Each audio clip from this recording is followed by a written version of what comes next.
අද මාතු දානවට යුදෝ සභාවේ ලස්සන සාමුදුරයගේ මංගලගේ සමන අත්දින කෞදනි සාමුදුරය ඒ තමයි යුදෝ යුසේතුමා යේසුස් වහන්සේගේ සොරකි පියාණන් අදම ලස්සන මාතෘකාවක් ඔබත් එක්ක දක්වන්න. ලෝකයේ වැඩියෙන්ම කතා වෙන්නේ නැහැ මේ මාතෘකාව. ලෝකයේ වැඩියෙන්ම මේ මාතෘකාව වැඩිය මේ වචනේ වැඩි කතා වෙන්නේ නැහැ.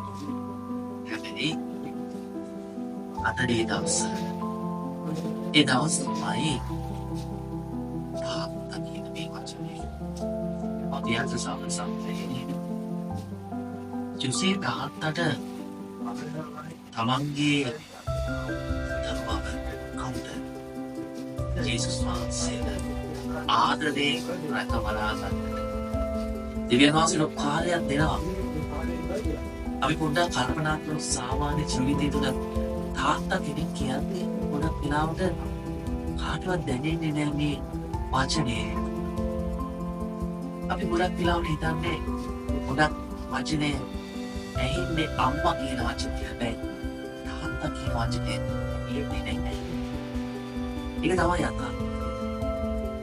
තාත්තා කියන වචනේ තුල ලස්සන යකුල් දෙයක් තියෙනවා. ඒ කාටවත් තේරෙන්නේ නැහැ. තාත්තගේ ආදරය හරියට මාර්ගා. අත් සම්මන සුලකි පියාන චුලජුසි උන්තු නිශ්ශබ්ද ඒ වගේම බලවතු සමතුලිත. බයිබලයේ කොහෙවත් ශුද්ධ ජුසේතුමාගේ කිසිම වචනයක් සඳහන් වෙලා නැහැ. හැබැයි මේ බලගත් සාම්පුරයා මා පුදුමාකාර බලගත් සාම්පුරේ ශුද්ධ සභාවේ රක්ෂාධිකාරයා යන නාමය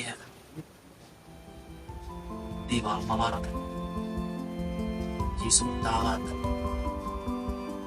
ආරක්ෂා කරගෙන ආදරය රැකවලා තාත්තා කෙනෙක් පෙන්නන්නේ නැහැ විදිහ හදන්නේ. අපිට තේරෙනවා දැනෙනවා තාත්තගේ සාමාන්‍ය ජීවිතේ අපි ගියාම තාත්තා කෙනෙක්ගේ මේ දුක නැත්තම් මේ වේදනාව කියන දේ වැඩි දෙන්නන්නේ කඳුළු දෙන්නන්නේ නැහැ. හැබැයි තාත්තා කියන මේ වචනයට ගොඩාක් දේවල් හැංගිලා තියෙන්නේ යුසේ තාත්තත් ඒ වගේ ලස්සන චරිතයක් බලගතු චරිතයක් ශුද්ධවන්ත බලගතු චරිතයක් හැම දෙයක්ම ඒකයි ශුද්ධ යුසේතුමාගේ බලවන්ත මධ්‍යස්ථකම තුළ ගොඩාක් දේවල් ඔබ ඉල්ලනවා. ඉල්ලන්නේ ඇයි යුසේ තාත්තා දෙනවා. ඒ හැම වේදනාවක්ම දක්වා තාත්තා කෙනෙක්ගේ හැම වේදනාවක්ම දක්වා.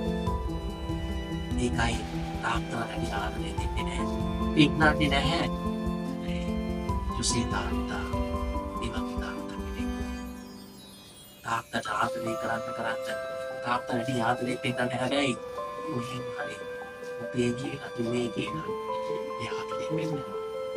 ඒ නිසා යුසේතුමාගේ බලවන්ත මධ්‍යස්ථකම ලැබෙන විශේෂයෙන්ම අවශ්‍යතාවය වලට ඒ අවශ්‍ය කරන ඒ මධ්‍යස්ථකම යුසේතුමාගේ ලබීමන යාපිනා කරන ඔවල් ඉස්මිටයි.